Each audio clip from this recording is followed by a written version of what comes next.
శుభాకాంక్షలు తెలియజేస్తూ ఏ నమ్మకమైతే ఈ ప్రభుత్వం ఎన్డీఏ ప్రభుత్వం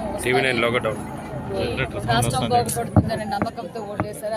అదేవిధంగా మొట్టమొదటిసారిగా ఈరోజు సంక్రాంతి పండుగ చేసుకుంటాం. ఒక పక్క రైతులతో ఆనందం, ఒక పక్క మహిళలు, ఒక పక్క ఎందుకంటే రాష్ట్రం సంక్షేమం, సంపద, పరిశ్రమలు తేవడంలో ముందంజలో ఉన్నామన్న విషయాన్ని ప్రజలందరూ గ్రహించారు. అదే నమ్మకంతో ఈరోజు చాలామంది ఉత్సాహంగా పెనుకొండలో కూడా రంగరంగ వైభవంగా ఈరోజు సంక్రాంతి సంబరాలు జరిగాము. ఒక పక్క మహిళలకు ముగ్గుల పోటీలు, అదేవిధంగా అదేంటి కోడి పందాలు, మరి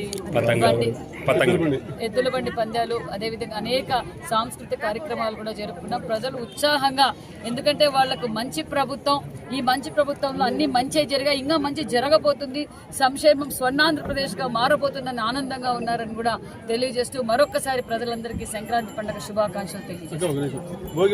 తెలుసు, గత 5 సంవత్సరాలుగా మన రాష్ట్రం ఏమైపోయిందో. పనికిరాని వస్తువులు, పనికిరానివి చాలా ఉన్నాయి, పనికిరాని జీవోలు ఉన్నాయి, పనికిరాని వస్తువులు ఉన్నాయి. అవన్నీ కూడా భోగిమంటలో వేసి ప్రజలకు క్రాంతిక వెలుగునిచ్చే ఈ సంక్రాంతి పండుగ ఘనంగా చేసుకున్నాం. అందుకే భోగిమంటలో ఏవి పనికిరానివో అవన్నీ వేసేశారు ప్రజల ముందే. మరొకసారి ఈరోజు భోగిమంటల్లో కూడా వేశారు.